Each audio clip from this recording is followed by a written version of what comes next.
शुरू अल्लाह का नाम लेकर जो बड़ा मेहरबान निहायत रहम वाला है। ए चादर में लिपटने वाले, उठो, अब खबरदार करने लगो और अपने परवरदिगार की बड़ाई बयान करो और अपने कपड़े पाक रखो और शिर्क की गंदगी से तो अलग ही रहो और इस नीयत से एहसान न करो कि उससे ज्यादा के ख्वाहा हो और अपने परवरदिगार की खातिर सब्र करते रहो। फिर जब सूर फूंका जाएगा तो वो दिन मुश्किल का दिन होगा, यानी काफिरों पर आसान न होगा। मुझे उस शख्स से समझ लेने दो जिसको मैंने अकेला पैदा किया और मैंने उसको बहुत सा माल दिया और हर वक्त हाजिर रहने वाले बेटे दिए और उसको हर तरह के सामान में वुसअत दी, फिर भी लालच रखता है कि मैं उसे और ज्यादा दूं। ऐसा हरगिज नहीं होगा। ये हमारी आयतों का बड़ा मुखालिफ रहा है। मैं इसे एक बड़ी चढ़ाई चढ़ाऊंगा। इसने गौर व फिक्र किया और एक बात ठहरा ली, ये मारा जाए, इसने कैसी तजवीज की, फिर ये मारा जाए, इसने ये कैसी तजवीज की। फिर इसने निगाह की, फिर त्योरी चढ़ाई और मुंह बिगाड़ा, फिर पीठ फेर कर चला और तकब्बुर किया। फिर कहने लगा ये तो जादू है जो पहले लोगों से बराबर होता आया है। फिर बोला ये अल्लाह का कलाम नहीं बल्कि बशर का कलाम है। मैं अनकरीब इसको सकर में दाखिल करूंगा और तुम क्या समझे कि सकर क्या है। वो ऐसी आग है कि न बाकी रखेगी और न छोड़ेगी और बदन को झुलस कर सियाह कर देगी।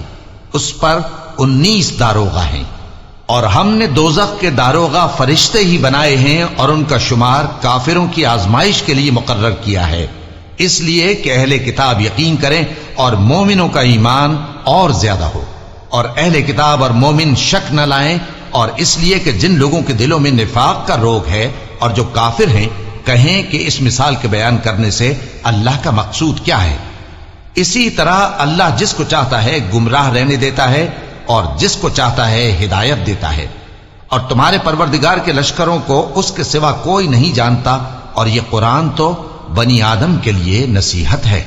हां हां, कसम है चांद की और रात की जब रुखसत होने लगे और सुबह की जब रोशन हो जाए कि वो आग एक बहुत बड़ी आफत है, इंसान के लिए डर की चीज, यानी उस शख्स के लिए जो तुम में से आगे बढ़ना चाहे या पीछे रहना चाहे।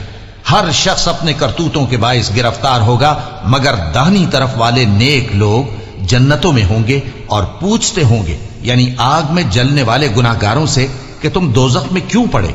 वो जवाब देंगे कि हम नमाजियों में शामिल न हुए और न हम फकीरों को खाना खिलाते थे और हम बहस करने वालों के साथ मिलकर बहस करते थे और रोजे जजा को झुटलाते थे, यहां तक कि हमें मौत आ गई। तो सिफारिश करने वालों की सिफारिश इनके हक में कुछ फायदा न देगी। इनको क्या हुआ है कि नसीहत से रूगर्दां हो रहे हैं, गोया गधे हैं कि बिदक जाते हैं जो शेर से डर कर भाग जाते हैं। असल यह है कि इनमें से हर शख्स यह चाहता है कि उसके पास खुली हुई किताब आए। ऐसा हरगिज नहीं होगा। हकीकत यह है कि इनको आखिरत का खौफ ही नहीं। कुछ शक नहीं कि यह कुरान नसीहत है, तो जो चाहे इसे याद रखे, और याद भी तभी रखेंगे जब अल्लाह चाहे। वही इस लायक है कि उससे डरा जाए और वही मुआफ करने वाला है।